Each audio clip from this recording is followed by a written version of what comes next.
Good morning po sa ating lahat. Bisang sulok man ang ating bansa. Magandang umaga po sa inyo. Ako'y nagbabalik, magbibigay ako ng opinion, reaction tungkol doon to sa yung issue sa war on drug ni PRRD. Binanggit kasi ni Ombudsman Remulla na nitong nakaraan na sabi niya tututukan daw niya yung war on drugs. Ang pagkakaalam ko kasi yung war on drugs na yan, yung ginagamit ni PRRD sa nung panahon na siya ay pangulo ng ating bansa, yun ang ginagamit niya na para masugpo yung droga ng ating bansa. Sa dami ng droga dito sa Pilipinas, ang hirap sugpuin. So yun ang ginagamit sa kanyang panlaban ngayon para makulong sa ICC. Kaya ang kaso niya doon crimes against humanity, kumbaga EJK, war on drugs. Kaya nagkaroon ng EJK dahil doon sa war on drugs. So kung tutusin, malayo kasi di naman lahat ng mga napatay nung kapanahonan ng war on drugs is basta-basta na lang pinapatay yung mga tao doon. Yung iba naman doon hindi naman involved sa police operation, kumbaga sariling patayan na lang ng mga durugista. So ganun pa man, binintang nila kay PRRD. So yun ang napagdusahan ni PRRD ngayon doon sa dahig. Ang di ko rin maintindihan, itong si Ombudsman Remulla, sabi niya tututukan niya yung war on drugs. Ibig sabihin, napadala nila doon si PRRD sa tawag dito, sa ICC, wala palang kaso. Kung ganun, kasi bakit niya ngayon tututukan yung war on drugs? Kasi kung halimbawa, panalitan, tutukan niya ngayon at meron siyang nakuhang ebidensya na karapat-dapat kasuhan ng tao, saka magkakaroon ng kaso si PRRD. Ano ba itong ginawa niyo kay PRRD? So totoo yung sinasabi nila na kidnap siya, kasi kung may kaso na talaga sa ICC, ba't kailangan mo pang maghalongkat ng kaso pa dito sa Pilipinas para ibintang kay PRRD? Malaking po yan, Ombudsman. Parang malaking problema yan. Kung totoo man yung nakidnap si PRRD at dinala doon. At saka mismo naman yung abogado ng PRRD doon sa ICC na mismo nagsabi talaga na tanging si President Marcos lang yung pwedeng makapagpauwi sa kanya dito sa atin. Ano ba naman ito? Parang ang pangit ng bansa natin. Lubog na tayo sa maling sistema. Ko lang po sa inyo, para sa inyo, pakiusap lang po, pagpahinga siguro muna kayo kahit man lang mga 2 araw, i-relax nyo muna yung sarili nyo dahil puro na lang po sablay Yung gawin nyo naman po tama yung trabaho nyo, parang ang lumabas kasi ngayon, parang ikaw na yung prosecutor, kayo pa yung huwes. Akala ko ba yung ombudsman is independent body? Ibig sabihin, kung mag-aantay lang siya kung sinong magdidemanda may magdidemanda sa kanya, saka doon sa action. Parang lumalabas ka sa opisina mo para mahagilap ng krimen or mga kaso.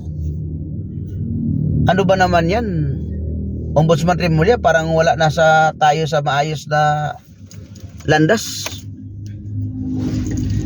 Ayusin naman natin yung justice system natin dito sa bansa natin. Parang wala na tayo sa katinuan. Ayusin naman natin, Ombudsman. Makikiusap kami sa inyo, baka ayusin natin kasi parang hindi na maganda yung pag-handle natin sa sa justice system natin. Nagmukha na tayong wala na sa ayos Tapos ito naman yung kay Trillanes. Ang sabi ni Trillanes nung in-interview siya ni Jojo Alihar, yung TV personality, yung host, ang sabi ni Trillanes na pinangalandakan niya talaga na yung Davao is war city, yung parabang delikadong syudad na hindi pwedeng pakampante kundi delikado. Alam mo, Trillanes, sana bago ka magsalita dyan, tumira ka muna sa Davao kahit man lang mga 1 buwan para malalaman mo yung buhay doon kung delikado ba o hindi ba. Hindi ka nahiya diyan sa sinasabi mo. Ikumpara mo ngayon Davao sa lahat ng mga city sa Pilipinas kung sus Ginoo, ang layo. Si di naman sa pag ano, may sarili din akong bayan pero ang layo tayo lahat, kaya halos tayong lahat ang layo sa Davao. Unang-una na lang po pagmamalaki ko sa inyo, sa iyo. Kahit hindi ako taga Davao, yung ambulansya nila, ang lalaki. Tapos yung hospital nila maayos yung facility. Kaya wag kang kung manira ka, yun namang na malapit sa katotohanan. Nagsisinungaling ka pa, ang layo pas katotohanan. Ano ba naman yan? Parang hindi ka professional na tao. PMA year ka, tapos ganyan yung talas ng dila mo. Mahilig ka gumagawa ng kwento. Akala mo lahat ng mga sinasabi mo galing sa Panginoon. Daig mo pa Panginoon, Trillanes, para kang propeta. Alam lahat ng mga nangyayari sa buong mundo. Bakit ayaw mong umuwi ng lugar nyo sa Bicol? Tumakbo ka ng barangay chairman or kapitan, kagawad or di kaya sanggunian, para pag palimbawa palarin ka doon sa bayan mo, malalaman mo kung paano i-handle ang peace and order, kahirapan. Hindi yung magbibigay ka ng opinion pero ang layo doon sa tunay na pangyayari sa bansa natin. Naninira ka. Sa totoo lang, kung magkasing edad lang kayo ni PRRD, pagdating sa public servant, ang layo mo sa kalingkingan sa kanya. Kahit hindi yun military, kahit hindi PMA year yun, napakalayo mo sa kanya pagdating sa public servant. Ba't ganyan yung pagkatao mo? Parang, alam mo, sa totoo lang, kung walang tao sa likod, nasa likod mo, di mo naman gagawin yan. Alangan magtrabaho ka na walang sweldo. Natural, magtrabaho ka, di baling mapahiya. At least may pera. Para kang burikat eh. Tapos ito naman si General Bronner. Meron siyang binanggit na anytime pwede niyang paliparin yung missile na nabili sa US na 1 piraso. Paano naman po kung napaputok mo yan at bultahan tayo ng China, di nayari tayo lahat? Okay lang kung lalaban tayo ng gira kung marami tayong armas. Ano yung tapat natin sa China? Ibubugahan nga lang tayo ng tubig nasisira na yung barko Paano kung missile na sasabog sa ating bansa? Di ka tayo magkadalitsi-litsi rito sa bansa natin. Minsan yung tapang kasi natin, ewan ko, di ko man laman sa inyo kung tapang ba yan or may kunting kabag. Mabuti sana kung ganun kalakas yung power ni Gadon kasi nasa artillery siya nga ng Coast Guard.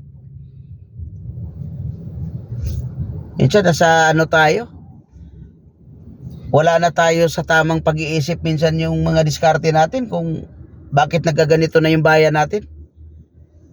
Paano na lang kung lumala pa itong mga nangyari sa atin ngayon? Ano pa kayang hihintay natin magandang kapalaran ng bansa natin kung ganito na tayo? Hahamunin natin yung China. Ubra ba tayo dyan? Unang-una, sundalo, wala tayo, kulang. Armas, wala din. Tapos magmamalaki tayo, magmalaki natin sa gira. Lagi tayong kulilat sa lahat ng bagay. Kaya ako, pakiusap lang po sa ating mga opisyal sa ating bansa, sana huwag nyo masyadong baliin yung tamang pagpapatupad sa batas. Gayahin nyo si Senador Marcolita. Sabagay, di nyo kaya yun. Sa totoo lang. Talino yun. Wala na kaming maasahan ng mga opisyal na nakaupo. Puro dispalinghado. So mga kababayan, dito na lang, magpahinga na tayo. Madaling araw na. Kailangan nating magpahinga para bukas malakas na tayo ulit. Hanggat sa pagbabalik, maraming salamat sa inyong pagsubaybay sa akin. Ang tangi kong hinihiling na sana si PRRD, pinagdadasal ko palagi na makauwi siya sana ngayong Pasko, naligtas at maayos ang pagkalusugan. PRRD, gabayan ka sana ng Diyos na sana hindi kanya pabayaan. Maraming salamat po, Panginoon, na nandito kami at binigyan mo kami ng gabay. Sige, pahinga na. Goodbye. Good luck.